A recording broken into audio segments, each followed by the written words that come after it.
Once upon a time in a lush green forest, there lived a mighty lion who was known as the king of the jungle. This lion was not just big and strong, he was also quite proud of his majestic mane, which he believed made him look like the best-dressed animal in the entire forest. One sunny afternoon, while the lion was taking a well-deserved nap after a hearty lunch of, well, let's just say it wasn't salad, he was rudely awakened by a tiny, squeaky sound. As he opened his eyes, he found a little mouse dancing on his nose, apparently having mistaken it for a trampoline. The lion roared, "What in the jungle do you think you're doing, you little rascal?" The mouse, trembling in fear, managed to squeak out, "Oh great lion, I didn't mean to disturb your royal slumber. I was just practicing my acrobatics." The lion, amused yet irritated, decided to let the little fellow go rather than have a mouse for lunch, thinking, what harm can this tiny creature do? The mouse was overjoyed, thanking the lion profusely as he scurried away, promising to repay the favor someday. Days turned into weeks, and the lion continued to rule the jungle with his powerful roar and stylish mane, while the little mouse went about his business, nibbling on cheese and avoiding cats. Then one fateful day, the lion found himself in a bit of a pickle, well, more like a big, sticky net, crafted by some not-so-clever hunters who wanted to catch the king of the jungle for a circus show. The lion thrashed and roared, trying to break free, but the net was strong and stubborn, much like that one friend who insists on keeping the group chat going at 3 a.m. Just when the lion was about to lose hope, who should come scurrying by but his tiny friend, the mouse.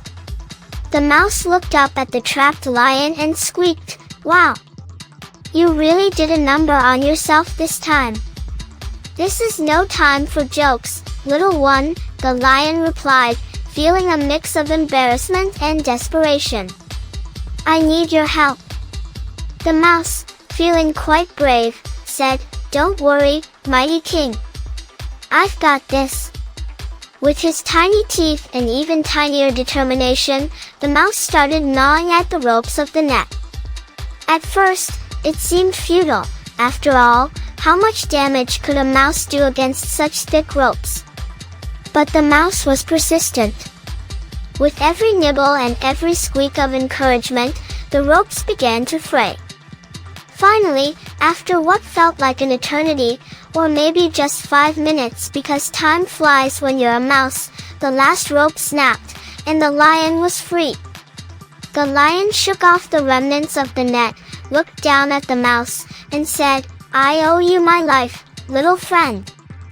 Who would have thought that such a tiny creature could save the great lion? "Well, you know what they say," the mouse replied with a cheeky grin, "big things come in small packages, though in your case, I'd say it's more like a big ego in a big package." The lion chuckled, realizing the truth in the mouse's words.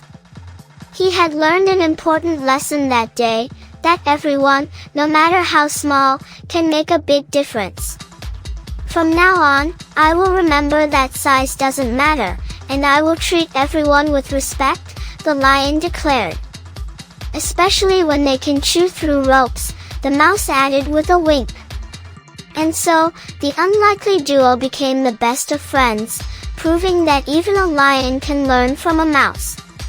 From that day on, the lion not only ruled the jungle but also shared his throne with his tiny friend, ensuring that every creature, big or small, had a voice.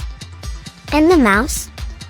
Well, he enjoyed the perks of being the lion's sidekick, often giving advice that was surprisingly wise for someone who still thought a piece of cheese was a gourmet meal.